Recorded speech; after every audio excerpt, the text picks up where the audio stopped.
gerou uma certa polêmica envolvendo o técnico Fernando Seabra. Eita! Inclusive teve uma entrevista, né?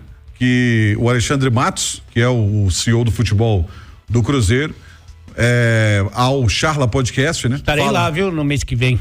No Charla, tava devendo uma visita lá e já falei com o Simões, ele não sabe ainda, mas eu falei com ele por dentro e ele me liberou pra fazer uma participação lá no Charla. Tá com o Cantarelli e companhia. Isso. Aí o seguinte, ele falou sobre o Seabra, desmentiu alguns nomes, mas esses nomes foram ventilados, né? Cuca, Renato Gaúcho, Fernando Diniz, e aí fica aquela pergunta, isso não é uma falta de respeito com quem está trabalhando? Eu entendo que precisa ver primeiro qual foi o teor das conversas, né? Que eles bateram papo, que eles conversaram, que eles estavam ali discutindo e tal, precisa ver o teor da conversa, né? Pode ter sido uma conversa mais amistosa, menos amistosa. As informações aqui, realmente existe ali sabe quando você manda um olhinho no WhatsApp, só pra sentir, né? É o famoso ex-sumido? Isso, mais ou menos por aí, pra dar uma sentida. Agora, precisa ver também a conversa dos dirigentes do Cruzeiro com o Seabra. A informação que eu tenho, que eles foram sinceros e diretos desde o primeiro encontro. Do tipo, Seabra, você é um bom profissional, você tem feito um bom trabalho. Isso na chegada, né? Na transição da saída lá do pessoal do Ronaldo para a entrada do Pedrinho. Mas a gente tá pensando aqui na possibilidade de um outro profissional com outro perfil, porque não foi a gente que trouxe você e papapá, mas a gente tá disposto a analisar o trabalho. Então, a informação que eu tenho é que jogaram aberto, jogo limpo, olho nos olhos desde o começo. E aí o que aconteceu? O que acontece com qualquer treinador do futebol brasileiro, você compra tempo com resultado. E o Seabra comprou tempo com resultado. Aliás, bons resultados, ótimos resultados. E aí o pessoal foi se convencendo que sim, o Seabra merece dar continuidade no trabalho. Agora, pro ano que vem, pode acontecer muita coisa. Pode ser que o Seabra prove mais uma vez que tem condição de comandar o time por mais uma temporada. Pode ser que isso não aconteça. Então, de qualquer maneira, eu acho que eles vão avaliando todas as possibilidades. Se o Seabra conseguir terminar esse bom trabalho, ótimo, maravilhoso, o Cruzeiro provavelmente ficaria com ele, mas se a coisa não andar dentro dos objetivos, eles já têm um ou dois profissionais em vista ali, que eles sabem das intenções e tal. Então, meio que faz parte do jogo, viu, Romano? Pois é, ô Edu, mas eu vou usar um linguajar bem popular aqui. Não é bem uma sacanagem com o cara que tá fazendo um trabalho muito honesto no Cruzeiro? Assim, o Alê tem toda a razão, né? O futebol brasileiro, a cultura do futebol brasileiro é essa mesmo. Comprar tempo com resultado. É a cultura, que pra mim tá errada. Que deveria ser diferente. Você deveria comprar tempo com bom desempenho, com padrão de jogo, com uma equipe que entrega, que joga bem. Assim, o Fernando Seabra pode chegar no final do ano com o Cruzeiro cair em final de Sul-Americana, sendo quinto, sexto colocado do Campeonato Brasileiro, mas jogando um bom futebol, com padrão, time certinho, vendendo caro derrotas, conquistando grandes vitórias, como tem sido até aqui, né? O Cruzeiro conquistou grandes vitórias em vários jogos, vendeu caro muitas das derrotas, jogando fora de casa. Quantas vezes o Cruzeiro não perdeu um jogo e nós elogiamos a atuação do Cruzeiro? Perdeu o jogo porque teve jogador expulso, o Marlon em 2 oportunidades, fez um grande jogo no Maracanã contra o Flamengo, mas perdeu. O futebol não se resume a resultado, né? Mas aqui no Brasil é assim. Infelizmente é assim. Se o Cruzeiro cai numa semifinal, vou até bater na madeira, tomara que chegue à final e vença a Sul-Americana. Mas se cai numa semifinal para um Lanús da vida, que é um time muito certinho, tá todo mundo falou do Boca, fala do Cruzeiro, do Fortaleza, mas esse Lanús é um time certinho. Não é um time bobo. Tem feito uma temporada regular no futebol argentino e é um time organizado. Se o Cruzeiro termina num G6 do Campeonato Brasileiro, cara, assim, você não teve resultado, você não ganhou a Sul-Americana, você não ficou no G4 do Brasileiro e aí o trabalho foi ruim? Não. Você pode chegar no final da temporada sem bater campeão, A maioria absoluta das equipes do futebol brasileiro não baterão o campeão. O campeão brasileiro vai ser um só, tem 20 disputando. O campeão da Sul-Americana vai ser um só, tem um punhado disputando a competição. Teve time que veio da Libertadores. E isso vale para a Copa do Brasil, vale para a Copa Libertadores. Pô, se não foi campeão, não vale? Tá errado? Não serve? O ideal seria olhar o trabalho, né? Olha, o Cruzeiro começou a temporada com um time que a expectativa era por meio de tabela e de repente se viu o turno inteiro entre os 6 primeiros, inicia o retorno entre os 5 primeiros. No pior momento da equipe na temporada, eliminou ninguém mais, ninguém menos do que o Boca Juniors na Sul-Americana. Ninguém vai olhar isso? Vai olhar só o resultado final? Ninguém vai olhar que o lateral direito foi para a seleção brasileira por conta dele, obviamente, tem todo o mérito, o William, mas por conta de um bom funcionamento coletivo. O Matheus Pereira faz uma grande temporada dele, evidentemente, mas por conta de um ótimo funcionamento coletivo da equipe. Uma dupla de zaga que ninguém dava nada por eles, está entre as melhores do Campeonato Brasileiro, João Marcelo e Zé Ivaldo. Ninguém vai olhar isso? Acha que é só o bom desempenho individual? Não tem nada de coletivo colaborando para isso? Não tem nada do trabalho do Seabra que tenha colaborado para o Cruzeiro permanecer 30 rodadas quase num G6 do Campeonato Brasileiro? Não tem nada do Seabra que tenha feito ou colaborado para que o Cruzeiro tivesse uma remontada na fase de grupos da Sul-Americana, emendasse 4 vitórias e tenha eliminado o Boca? Tem nada do Seabra? É só a qualidade do William, do Matheus Pereira, é só o Pedro Lourenço que chegou e assumiu o clube e injetou dinheiro? Então, sinceramente, enquanto essa cultura que eu julgo errada do futebol brasileiro, apesar de entender que ela existe, enquanto ela não mudar, e nós precisamos mudar também, nós que eu falo, somos nós formadores de opinião, imprensa, porque a gente colabora para isso também, cara. Se não vem resultado, é pau atrás de pau em cima do técnico. A gente tem que colocar desempenho também. Se não tem resultado, se não tem desempenho, e aí se nós temos a informação que no dia a dia o trabalho não funciona, o treinador não passa confiança para o grupo, o trabalho dele de vestiário não é bom, como por exemplo, vamos dar um exemplo muito concreto, o do Cudê no Atlético, que em determinado momento não entregou o resultado, depois entregou. Teve uma oscilação de desempenho, mas sempre teve problema fora. Ali com a diretoria, com o torcedor, em determinado momento com o vestiário. Então nem sempre é campo o resultado ou desempenho. Tem o trabalho de gestão também, que influencia muito. Então acho que isso tudo tem que ir para a balança. Mas, eu repito, infelizmente é da nossa cultura, o que pesa mais no final das contas é o resultado. Porque no Brasil todo mundo quer ser campeão. Ninguém olha se o vice-campeonato foi construído com trabalho, com bom desempenho. Foi vice-campeão? Não, tá ruim. Semifinalista? Péssimo. Tinha que ter vencido. Isso vale para o clube e vale para a seleção, né? Porque se ganha eliminatória com os pés nas costas, não ganhou nada mais, nada menos que um estadual. Se ganha a Copa América, para nós brasileiros não vale nada. Se for vice-campeão do mundo, fracassou.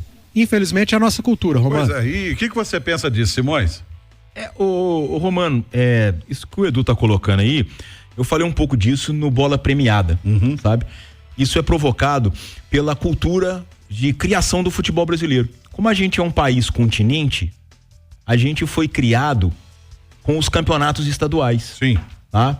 Então o que acontece? A gente vai tem várias interpretações de torneios, mas assim, a Taça Brasil vai começar em 1959, o Brasil já era campeão do mundo em 58, tá? O primeiro clássico Atlético e Cruzeiro para uma competição nacional foi em 1967. Eles se enfrentaram pela primeira vez em 1921. Então, a gente foi criado com essa cultura estadual. E os campeonatos estaduais, eles valiam muito. É por isso que no Brasil a gente tem tantos grandes clubes. Isso não acontece em nenhum outro país do mundo. Esse tanto de grande clube que a gente tem. Você vai falar que Náutico, Sport e Santa Cruz não são grandes clubes, né? Remo e Paysandu. Aí você tem Coritiba, Atlético do Paraná, você tem Grêmio Internacional, Atlético Cruzeiro, os 4 do Rio, os 4 de São Paulo, aí, entendeu? Você tem Fortaleza e Ceará, você tem Bahia e Vitória. Por quê? Porque a gente foi criado com a cultura do campeonato estadual. E dentro dessa cultura do campeonato estadual e competições que valiam muito, porque eram as rivalidades de cidades regionais, tá? era muito fácil, entre aspas, ser campeão. Entendeu? Os clubes não amargavam grandes jejuns de títulos, mesmo nos campeonatos de Rio, de São Paulo, né? Você vê, era difícil, a coisa era dividida, né? Entre os chamados grandes, tá? Entre os chamados grandes. Aí, esse tipo de competição e de título, ele foi perdendo importância, até hoje não ter quase nenhuma, né? A gente sabe que para os jogadores isso é muito mais problema do que qualquer outra coisa. Sim. Claro que a gente sabe que se não ganhar é uma pressão tremenda. Nossa, Só que aí, o futebol brasileiro, ele foi criado com a cultura de dezenas de grandes clubes e de torcedores acostumados a serem campeões. E campeões de forma especial. Porque, geralmente, o time que era campeão estadual era em cima de um grande rival. Sim. E aí, esse título tinha um sabor especial. Agora, o que a gente tem? Pro torcedor hoje, o que vale? Brasileirão, Copa do Brasil e a Copa Sul-Americana ou a Copa Libertadores. E ano passado a gente teve uma divisão, que o Palmeiras ganhou o Brasileirão, o São Paulo a Copa do Brasil, o Fluminense a Libertadores. Mas de 2019 até 2022, a gente ainda teve um clube ganhando 2 dos grandes títulos. 19 o Flamengo, 20 o Palmeiras, 21 o Atlético, 22 o Flamengo. Então, ser campeão é muito difícil. E o torcedor ainda não se adaptou a essa nova realidade que o Edu colocou, que os clubes já se adaptaram. Vou pegar o Atlético como exemplo. A previsão orçamentária do Atlético coloca 2024 como sendo o 6º do Brasileirão, ele não está conseguindo ser, mas ir às 8ª da Libertadores, às 8ª da Copa do Brasil. Ele já está nas quartas das duas e na Copa do Brasil, muito próximo da semifinal. Entendeu? Aí, o que acontece? Isso é fundamental para que o Atlético tenha um orçamento que permita a ele continuar tendo um time do nível que ele tem. Porque tendo um time do nível que ele tem, ele pode ganhar esse ano? Claro que pode. As 2 Copas estão em aberto, tá? Mas ele mantendo um time desse nível pro ano que vem, ele entra ano que vem com chance também, sabe? Só que vai ser cada vez mais difícil ser campeão e o torcedor brasileiro ainda não se adaptou a essa nova realidade. Essa questão da nova realidade também, Simões, ela também pode ter sido um pouco deturpada com a chegada de algumas SAFs que andaram prometendo dinheiro aí à torta e à direita, e inclusive venderam a imagem errada pro torcedor do que é SAF, porque eu me lembro quando o Botafogo se tornou SAF e chegou o John Textor, que aliás tá injetando dinheiro no Botafogo, contratando grandes jogadores. Você lembra da SAF do Vasco? Falando que o Vasco ia ser o clube mais rico do Brasil. Isso também não vendeu essa ilusão pro torcedor de que ia jorrar dinheiro, que seria tipo um mecenas que ia injetar dinheiro sem ter uma contrapartida? E tem uma coisa muito interessante, né? Que aí foi aquela história de expectativa versus realidade, né? A gente vai se recordar que quando começou essa história de SAF no Brasil, a gente começou um campeonato de valor de SAF, né? Sim. E tem uma coisa que marca muito isso, né? Que é questão de todo mundo achar que ia ser o cara chegar aqui com um saco sem fundo, embora eu acho até que o John Textor é um pouco isso, né? O cara tá botando um dinheiro no Botafogo que ele sabe que ele não vai tirar. Mas na verdade não tá botando dinheiro só no Botafogo, né? Isso. Ele tá comprando jogador que pode depois aproveitar na Europa, no Lyon, isso aí. É isso. Mas, de toda forma, existe um vídeo que eu acho que ilustra muito isso, né, o Ale, do nosso querido amigo vascaíno Fábio Azevedo, né? Ele fala, né? Esse o Vasco, né, vai ter que aturar, vai ter que engolir, esse Vasco vai dar muito trabalho, não sei o que lá, esse negócio todo. Porque é o que o torcedor compra o que é melhor pra ele. Sim. É isso. O torcedor compra o que é melhor pra ele. Tá? O torcedor compra o que é melhor pra ele. E o torcedor preferiu acreditar que a 777 ia entrar no Vasco e ia botar o Vasco em condição de igualdade com o Flamengo. Sabe? É isso. Então, é uma história que eu acho assim, que até os próprios clubes deveriam trabalhar mais nisso, e aí do ponto de vista de comunicação, porque eu acho que o torcedor brasileiro, ele não é totalmente informado sobre o que é a lei da SAF e sobre qual é o objetivo principal da SAF, porque todas que a gente tem até agora, o objetivo principal dela é salvar instituições falidas. Sim. Antes de qualquer coisa. É permitir que continue existindo. Antes de qualquer coisa. Só que o torcedor preferiu comprar a ideia de que iam chegar magnatas árabes aqui e iam botar bilhões e bilhões de reais e contratar Messi e Cristiano Ronaldo. Ou ao invés de salvar, né, lucrar com essas administrações ruins, né? Porque quem coloca uma SAF, né, uma SAF que compra um clube, ele não quer perder dinheiro, né? Quer ganhar dinheiro.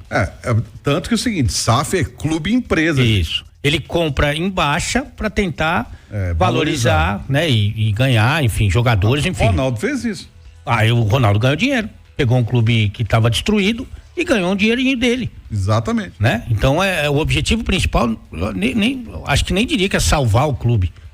O objetivo principal é lucrar com a incompetência anterior, que é o que acontece. Agora, claro que tem casos e casos, o do Textor evidentemente é para ir driblando um fair play financeiro das outras equipes que ele tem equipe na Bélgica, ele tem uma parte do Crystal Palace, tem o Lyon na França.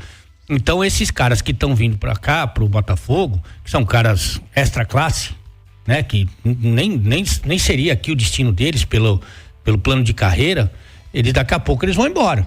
Mas pro torcedor do Botafogo eu acho que aí vale a pena, né? Porque se conseguir tirar o time dessa fila, ganhar um campeonato importante, valeu, né? Então se o cara vai embora depois, isso aí não é outro problema. Mas eu acho que há casos e casos.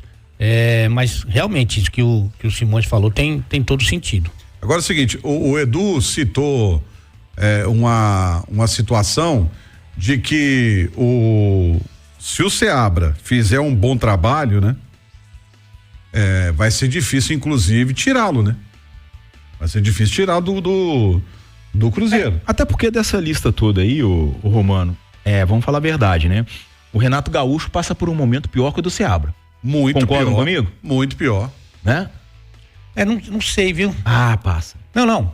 Sem dúvida que o momento do Seabra é muito melhor do que o Renato. E eu acho que Só que o Renato é dono do time, né? Mas dono do clube. Mas eu acho que o Renato se perdeu no personagem. E isso acontece muito no futebol, sabe? Às vezes o jogador, o treinador, ou até o dirigente se perde no personagem. Sim. Sabe?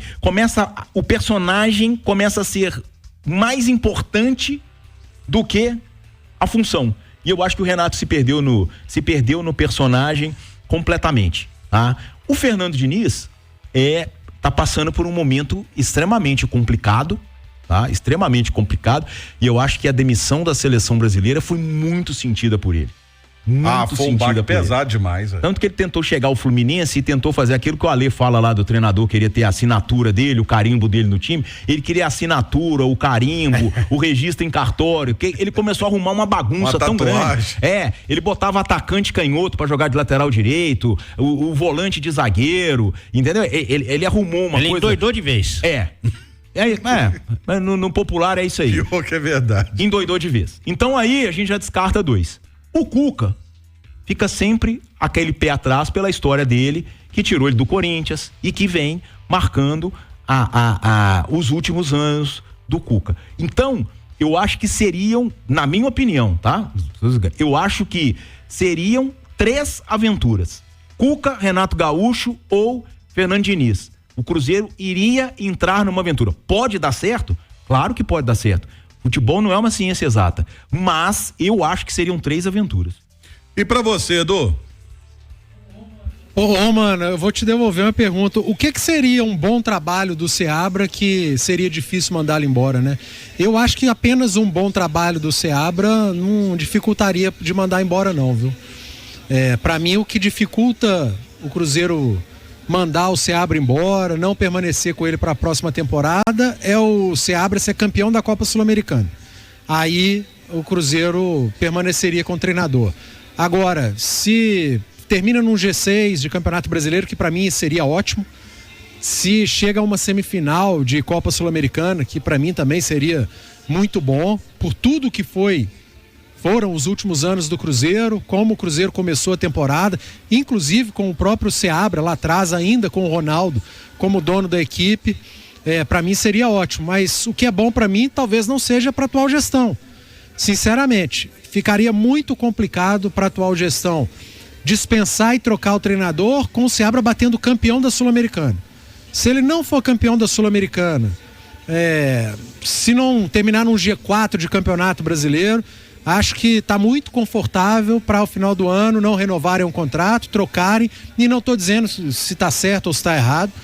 É a avaliação que tem que ser feita interna, exatamente por aquilo que a gente estava falando agora há pouco. Que vão olhar muito mais o resultado do que o desempenho. No final das contas, o que vai contar é a reta final da temporada e não todo o trabalho do Seabra, desde quando chegou no Cruzeiro, para essa temporada. E dá para colocar na balança até o trabalho dele no final do ano passado, né? Quando salvou o Cruzeiro de outro rebaixamento. Então, os 2 trabalhos do Seabra, final do ano passado, esse ano, se não ganhar, se lá no final de 2024 não tiver resultado, acho que não vão ter dificuldade nenhuma em trocar. E eu repito, não estou dizendo se está certo ou se está errado, mas na minha maneira de ver futebol, precisava sim colocar o desempenho, tudo que foi feito em 2024, com o Cruzeiro com menos investimento e o Cruzeiro com mais investimento. Mas não vai ser feito isso não. Não, só para completar o que o Edu falou, eu concordo com tudo que ele disse. Tem uma questão aí que é de administração de elenco, né? A gente acredita que a turma do Pedrinho, do Matos, pro ano que vem, para a próxima temporada, vai continuar investindo. Essa é a tendência. Vai continuar trazendo gente grande aí, gente cara e tal. E eles têm dúvida, e eu também. E aí eu continuaria com o Seabra esse ano. Pro ano que vem, não sei. O ano que vem a gente tem que ver o que vai acontecer. Porque o trabalho até agora é realmente bom, mas a gente não sabe o que vai acontecer daqui para frente. Então, não dá para garantir, né? Eles vão continuar investindo pro ano que vem. Talvez invistam até mais. O time já deu uma boa melhorada do ponto de vista técnico, mas eles vão continuar investindo. Qual é a condição do Seabra de administrar esse pessoal grande, esses peixes grandes que a gente fala, né? Eles têm dúvida de como pode ser esse comportamento, como também era natural que tivesse agora, que chegaram essas contratações caras, né? Como que o Seabra está administrando isso. E eles têm dúvida que isso possa acontecer pro ano que vem. Então, assim, eu acho que o pessoal nem tem muita... A questão não é se o Seabra é bom ou se ele é ruim, a questão é dessa vivência, essa experiência, essa bagagem para pegar a cara casca grossa, para pegar a cara grande. Porque como treinador, se você pegar aí da época do Ronaldo mesmo, eles trouxeram várias promessas estrangeiras. Sim. Pra mim o Seabra tá à frente de todas essas. E foi um erro. Todas essas. Foi um erro não ter segurado o Seabra para trazer Larcamon? Não, isso foi. Eu tenho dúvida se o Seabra é superior ao Pepa. Não, essa dúvida eu tenho, mas pra mim eu acho que o Pepa é mais treinador que o Seabra e tá até mais preparado do que o Seabra. Mas no Cruzeiro e teria mais tamanho pra pegar. Tudo bem.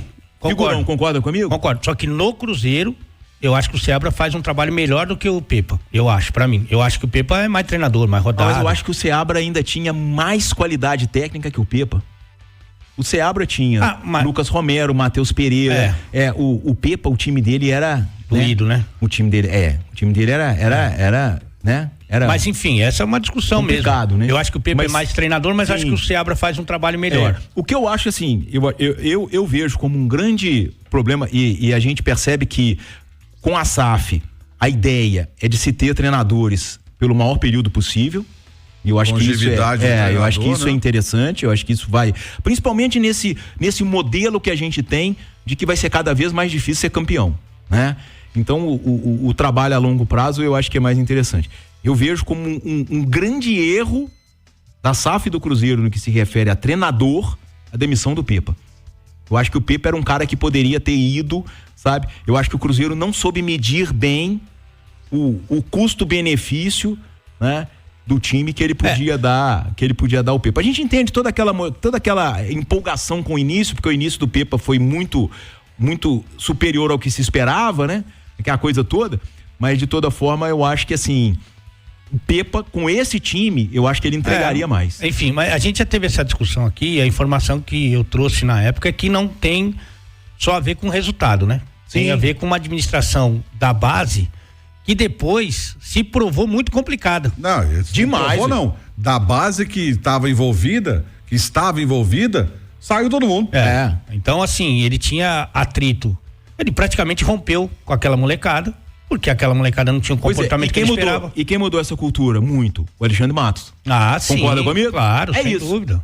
Mas aí, tá vendo? Por isso que eu acho que que poderia Claro. se encaixar. É isso. Pô, mas não adianta. Mas nós vamos botar pra jogar, mas como? Mas, ô Simões, a maioria das apostas, das ações ligadas ao futebol da turma do Ronaldo, a maioria deu errado. Do ponto de vista financeiro, de transparência, de Eles salvar. conseguiram arrumar bons jogadores, né? Tipo o William, João Marcelo, Sim, mas Barreal, trouxeram... No quesito treinadores, a maioria das coisas deu errado. Treinadores e administração de elenco. Desde o Pesolano que queria ir embora, eles deixaram o Pesolano aí. Isso, aí o cara jogou o Campeonato Mineiro inteiro querendo sair. Entendeu? Aí, Desde a escolha do Larcamon, que... Isso. Enfim, a parte do futebol não era muito com eles, não. Essa Por parte incrível do... Essa parte do, né? Por incrível que pareça. Eles têm uma boa observação. Isso. Conseguiram arrumar bons jogadores. O Marlon foi um achado, o João Marcelo, Bruno o William, Rodrigues. o Bruno Rodrigues, Barreal, né? O Matheus Pereira, né? Sim.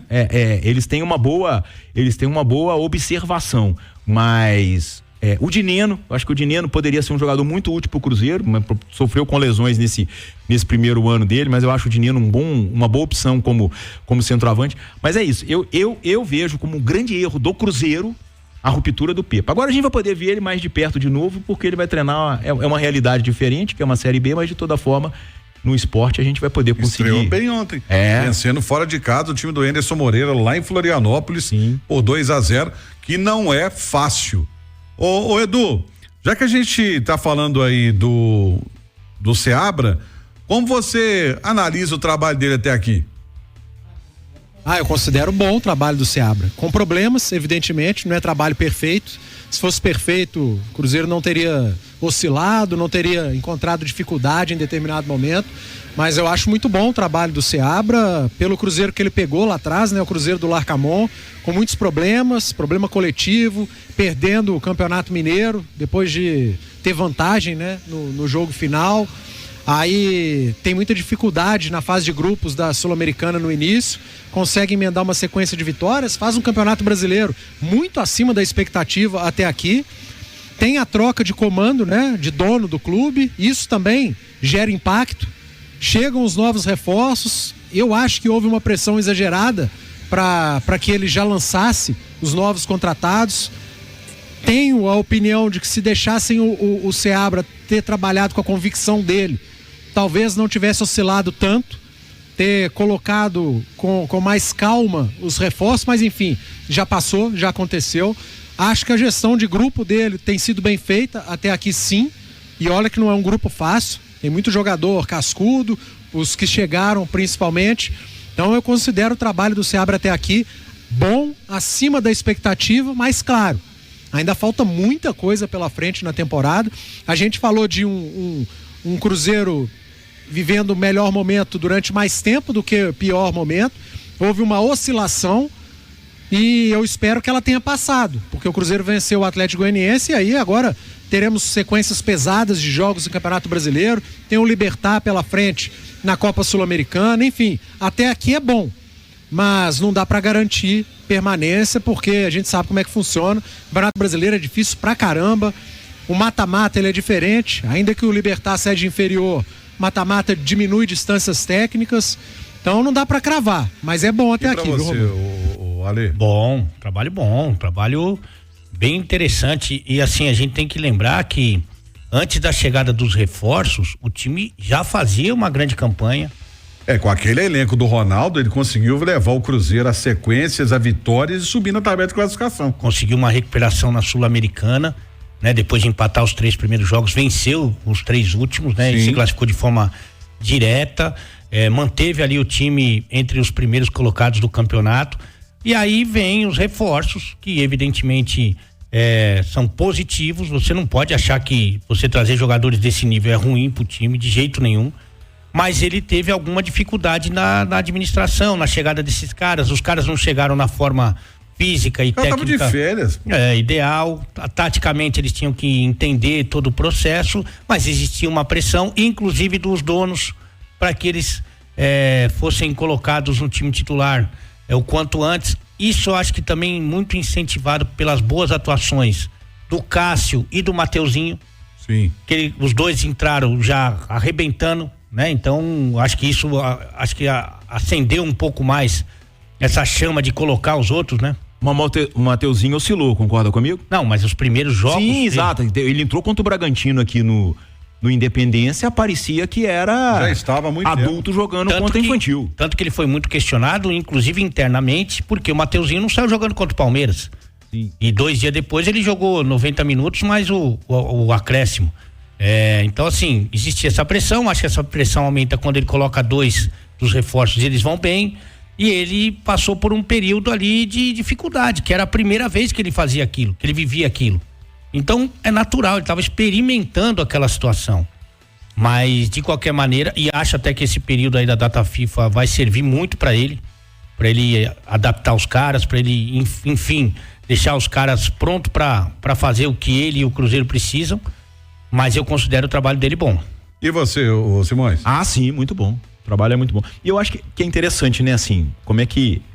Eu acho que o trabalho do Seabra é muito bom, muito mais pelo tempo de carência, entre aspas, do que pelo tempo da fartura que, de certa forma, ele vive agora. A gente não pode nem colocar como fartura que, por exemplo, opções ofensivas o Cruzeiro tá com muito poucas, né? Porque o último vendeu jogo o Arthur Gomes, vendeu o Arthur Gomes, o Dinino não joga mais esse ano, o Veron, Lautaro, todo mundo no departamento médico, de toda forma, mas de toda forma é impossível a gente negar que o time do Cruzeiro hoje tem muito mais qualidade do que o que iniciou o Campeonato Brasileiro sob o comando do Seabra. E ali eu acho que ele mostrou muita qualidade como treinador, né? O Cruzeiro, com um time tecnicamente inferior, conseguiu encarar todo mundo, né? O Cruzeiro só não encarou São Paulo e Bahia com 1 a menos. Foram os 2 jogos das expulsões do Marlon. Mas, com 11 contra 11, o Cruzeiro vencia o Bahia, era melhor do que o Bahia. E o Cruzeiro estava perdendo pro São Paulo de 1-0 por uma falha do Anderson no gol, mas jogava muito melhor que o São Paulo, tinha mandado a bola na trave, o Rafael já tinha feito. Acho que contra o São Paulo, até com 1 a menos, ele foi bem. Sim. Foi mesmo. E aí era o tempo da carência, né? Não era o tempo da fartura. Deixa, Edu, Matheus, nesse momento, gente, pelo amor de Deus, nesse momento, Matheus Henrique ou Cássio? Qual é a melhor contratação, ou foi a melhor contratação do Cruzeiro até aqui? Difícil. Eu acho pelo tamanho o Cássio, né? Você não tem a dúvida. Pela história é o Cássio. Mas pela necessidade, o Anderson estava muito bem, mas dá pra dizer que o Cássio também, cara. Porque o goleiro, bicho, o Anderson, por melhor que ele estivesse, o adversário olhava pro gol, era o Anderson, né? Que tava assumindo o gol do Cruzeiro ainda, não tem história, tá buscando o seu espaço. O Cássio não, cara. O adversário vê o Cássio pela frente, basta ver o Boca Juniors, né? Lá na Argentina era o goleiro que eliminou o Boca 2 vezes. E que estava defendendo o Cruzeiro, que eliminou pela 3ª. Então, sinceramente, a maior contratação do Cruzeiro não é só entre o Matheus Henrique, não. Para mim, entre todas elas, é o Cássio. Até aqui, Ainda Romano. bem que você falou pelo tamanho da grandeza, porque se fosse por tamanho de estatura, seria uma sacanagem o Cássio com o Matheus, né? Porque é diferente. E para você, Simões? O Romano, é interessante assim, né? Eu acho que isso pode ter várias análises, né? Se a gente for pensar pela dificuldade de contratação, tá? Não pelo que representa, né? Sem dúvida nenhuma, o Cássio é o que mais representa aqui no futebol brasileiro, no futebol sul-americano. Mas pela dificuldade de contratação, eu acho que o Wallace e Matheus Henrique são mais do que o Cássio. Entendeu? O Cássio, a gente sabe, mas ele era reserva do Corinthians, né? Tava passando por um momento complicado. Mercado interno, né? Isso. O Wallace era cobiçado por Flamengo e Palmeiras. Tanto que o Alexandre Matos deu um chapéu no Marcos Braz e ele falou isso com o Alexandre Matos, você sabe disso, né? Porque o Flamengo estava monitorando o Palmeiras e o Cruzeiro foi lá e contratou o Wallace. Tava olhando para um lado e o Matheus Henrique, o Grêmio queria, Internacional. Então, contratações, né? O Wallace e o Matheus Henrique. Personagem, aí sem dúvida que o Cássio, por tudo que ele representa aí na história do Corinthians, do futebol brasileiro, do futebol sul-americano. Tá? Mas então eu acho que tem esses 2 lados, né? E tudo pelo que o Cássio vai representar como um dos líderes ou líder desse grupo do Cruzeiro, que já era um papel que ele exercia no Corinthians, fazendo inclusive até compra para funcionário. Eu acho que ele era tipo um gerente do Corinthians, né, Ale? Porque parece que ele resolvia tudo, né? Verdade. Não faz tudo aí para você, Ale. É difícil, sabe? Porque desde que você propôs essa discussão, Eu tô pensando o seguinte, assim, como é o Cruzeiro quando o Matheus não joga, né? E é um deserto de ideias, né? É muito complicado. Ou quando ele joga mal mesmo, já fica muito difícil.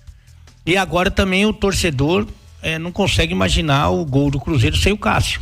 Então, tem esse aspecto, né? Então, acho que é muito difícil essa tua pergunta. Eu vou ficar com o Matheus pelo seguinte: é cada vez mais difícil, e você pode olhar até para a seleção brasileira, você pode olhar até para o futebol mundial, é cada vez mais raro o cara que faz a diferença no meio-campo, que deixa o cara pifado, que tira um coelho da cartola, que coloca o companheiro na cara do gol. Então é cada vez mais raro, né? Cada vez mais difícil.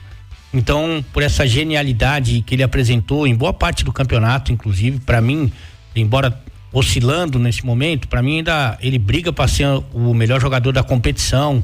Para mim ele ainda tá na briga muito por esse título, tá na briga também para ficar na seleção do campeonato.